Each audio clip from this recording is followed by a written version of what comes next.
bien, oui. Avant vous, Moudib, Yves Gallet, oui, on parle de la création de la Ligue de football professionnel maintenant.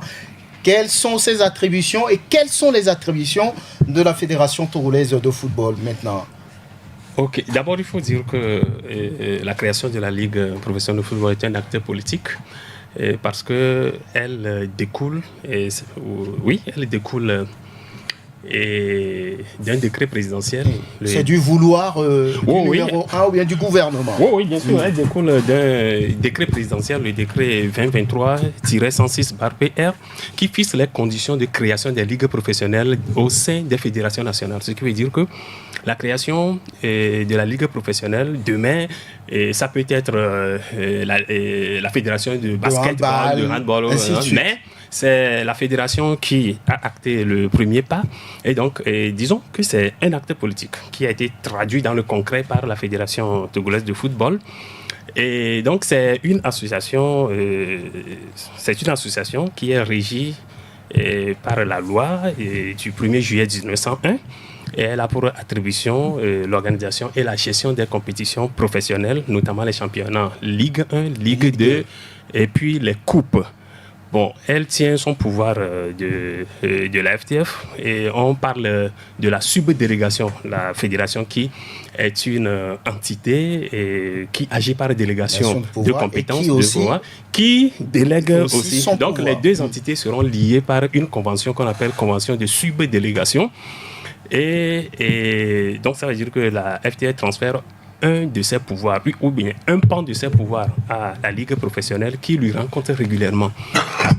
Et à la fin de chaque exercice, la Ligue professionnelle doit présenter un bilan financier à la FTF. Donc, la FTF, elle s'occupera du championnat D3 et au-delà, le football féminin, le développement du football à la base et autres. Donc, c'est ça. Il faut dire que c'est une très bonne chose parce que elle va créer une mutation profonde. Et d'abord au niveau du modèle de gouvernance, du modèle économique des clubs.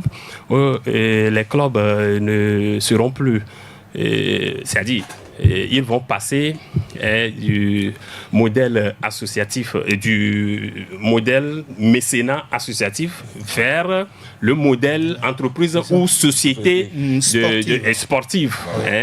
Et sociétés sportives de type soit SARL ou bien SA, société anonyme. Et là, il y aura la séparation du patrimoine du patrimoine personnel des dirigeants du club vis-à-vis du patrimoine des clubs. Et vous savez qu'aujourd'hui, le patrimoine personnel des dirigeants est confondu au patrimoine des clubs. Mais il y aura une séparation claire et il y aura une ouverture du capital maintenant aux actionnaires.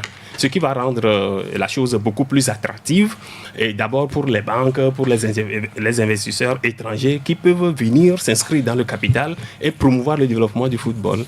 Donc, je crois que dans l'ensemble, c'est une très bonne chose, quelle que soit la manière par laquelle cela arrive. Je crois que c'est une bonne chose. Tous les acteurs du football ont adhéré à ce projet. C'est vrai que ça suscite certains débats, mais de toute façon, au bout du rouleau, il faut dire que ça répond, c'est-à-dire cette création de la Ligue, c'est une réponse pragmatique et visionnaire aux impératifs qu'impose la transformation profonde de notre football aujourd'hui. Oui. Très bien. Alors, on va écouter le président. L'Assemblée générale extraordinaire convoquée la dernière fois, au cours de laquelle la FTF a annoncé la création de la Ligue professionnelle. Il faut saluer la démarche inclusive de la FTF parce que la FTF, au regard des tests, n'était pas obligée de passer par une telle Assemblée générale extraordinaire pour annoncer la création de la Ligue. Au regard des tests, des statuts, quand vous prenez l'article 80 des statuts de la FTF pouvait même annoncer la création de cette ligue juste à travers un communiqué.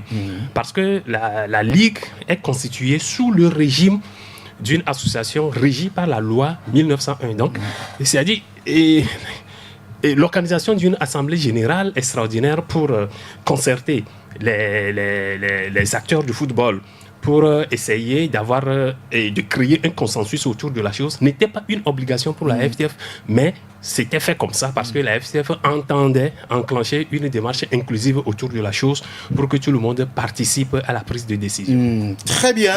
On va vers les auditeurs, Théo.